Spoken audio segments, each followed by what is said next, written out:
I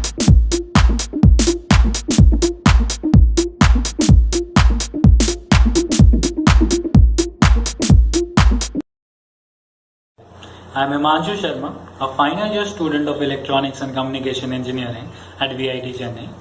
Today I am here to share my experience with Wipro Turbo. In December 2020, I was placed in Wipro Turbo under a dream offer. And I'll start with the application process where we had to apply and we had to fulfill the criteria of having a CGPA of at least 6.5 and no standing of arrears. History of arrears was permitted, but there should not be any standing arrear. Coming to the selection process, coming to the rounds, technical rounds. First was a coding based round where we had to attempt 2 codes along with quantitative aptitude, verbal, logical reasoning, and at the end we had to write an essay. That is round 1 had 5 sections. In round 2 it was a technical interview, and in round 3 we had an HR interview. So I'll just elaborate the process once. For the round 1, initially we had logical reasoning, verbal ability and quantitative aptitude. This was segment 1. After that we had segment 2 where we had 2 coding questions, and in segment 3 we had to write an essay. I'll just elaborate these sections as well. For segment 1, the level was quite easy, nothing as such that we need to prepare separately. And even if you feel that you are a bit weak in quantitative aptitude, I believe practicing continuously for 10 to 20 days, and there is ample of material available online. So preparing and practicing for 10 to 20 days definitely brings you in a very comfortable position to crack any placement in terms of these parameters, that is logical ability, verbal ability and quantitative aptitude. Coming to the second section, coding. So for coding, there were 2 questions. One was relatively easy, the other one was very tough. I believe, at least for me, it went quite tough. In the first one, the easier one, it was just a function that I had to complete according to the parameters given. I do not remember the question vividly, but yes, it was a very simple and a straightforward question that I think that anyone who has been practicing or who has been coding for quite a few times could easily crack it. Second was relatively tougher, because it was on permutation of arrays, if I am not wrong, and it was a tough question to crack. I was able to run a few test cases, but at the end my entire code did not run. So at least for me it was a difficult process to get through. In the third segment, we were given certain English proverbs or English sayings, and they asked us to give arguments both in favor and in against. Like, I remember my statement was, a good leader is someone who is a good learner. So explain, justify the statement, but also give arguments in against as well. So in a way, I think the word limit was 200 or 250 words, and the entire time frame was around 120 to 150 minutes. I do not remember it exactly, but it was either 2 hours or 2.5 hours. So we had to, and I believe that the time given was quite sufficient. You won't run out of time if you know the answer, if you know how to crack it. So it was the same with essay. The 200 to 250 words is more than sufficient to justify any statement that has been given to you. Coming to the technical interview and the HR interview, that is round 2, anyone who was able to basically crack either of the codes and who performed decent in the other sections in segment 1 and segment 3 were shortlisted for round 2.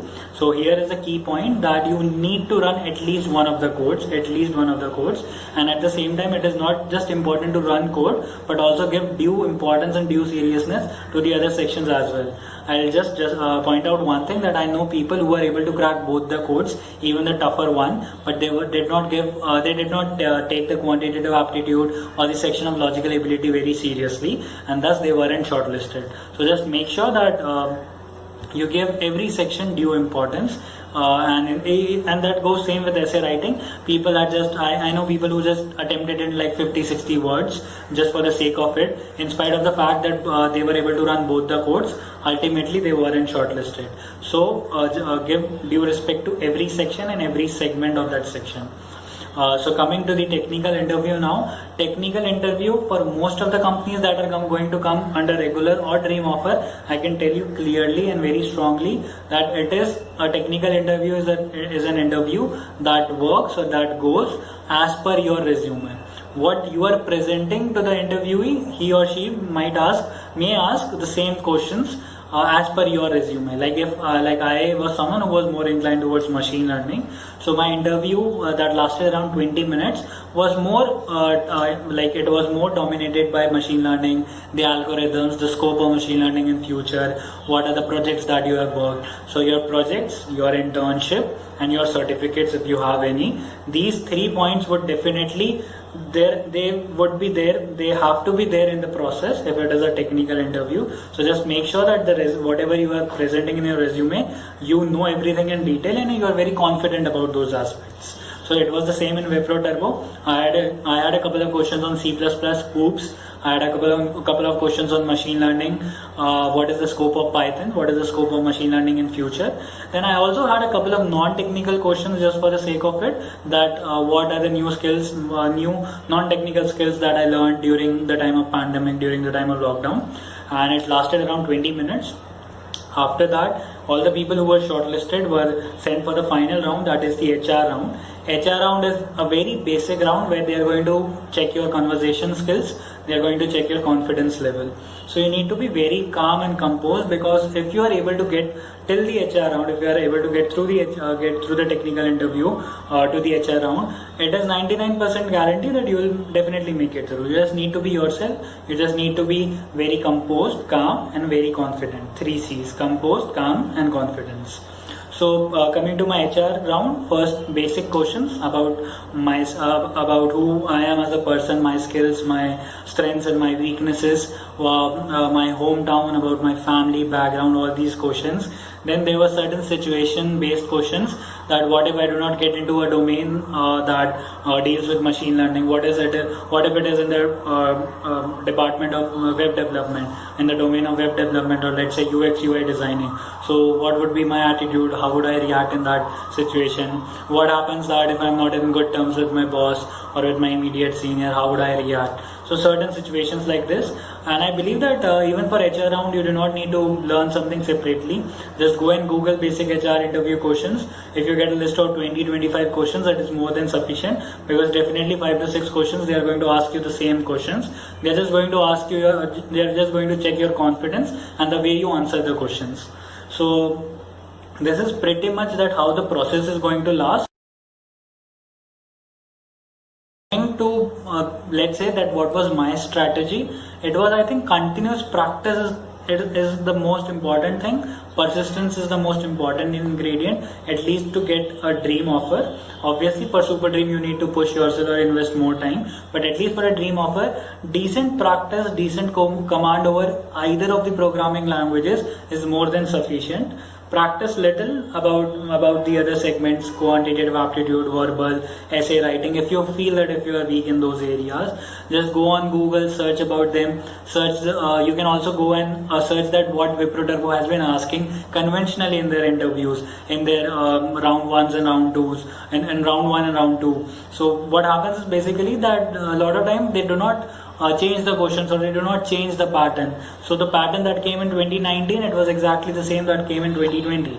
So the thing is that if you go and Google them, you get a very good idea, you get an edge that this is how I should be approaching. So I believe that everything is there on Google, everything is there on the internet. One must know how to utilize it. So the strategy would be to have patience. Placement is all about patience. If you are a patient person, you will definitely get through. If you are an impulsive person who does not have a lot of patience, you will definitely struggle a lot. You have to have this thing somewhere in the back of your mind that you are a VITian, and VIT is great at placements. You will definitely get placed, and in case if you are from a circuit branch, then 101% you will be getting placed at the end of the season. So just make sure that you do not have any kind of barrier. You know your strengths. You are thorough with your resume. You must have at least 1 or 2 internships, 2 to 3 projects, and 1 or 2 certificates to show that you are more inclined towards IT and computer science, irrespective of your branch.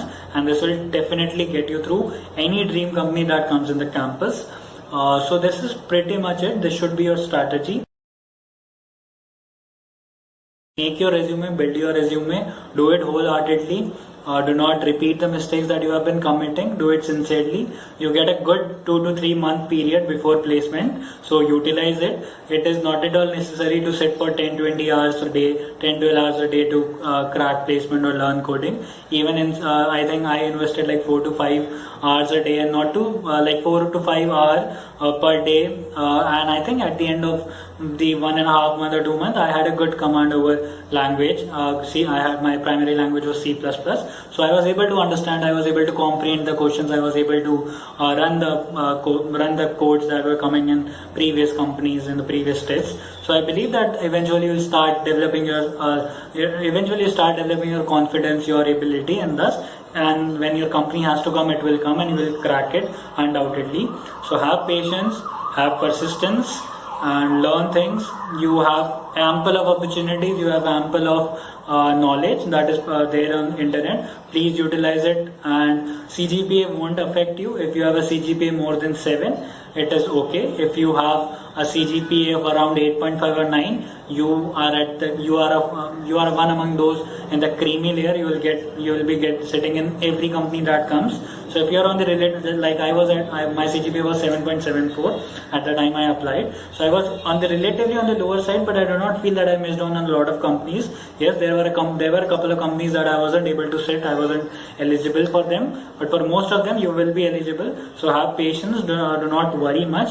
Keep working hard, and eventually everything will fall into place. So this is the biggest tip that I would like to give to my juniors. I know it is a time where our mind fumbles a lot, and we do not have that mental peace, and we just want to get placed. We just want to get through the process. Trust me, you will get through. You are a VIT and you will get through. The only thing that it requires: patience, hard work, persistence, and mental ability. Mental ability in the sense to have a strong mental attitude towards replacement. So, and I think that Place XP has been doing a great job here. So everyone can go and access the tools and access the aids that they are providing. So kudos to the team as well. So I'll just end here. I think I have already spoken a lot, and I hope that I'll be helpful to few of the candidates, at least few of the candidates. I wish all of them wholeheartedly all the best. Wish you best of luck. Do well and ace the placement. Bye bye.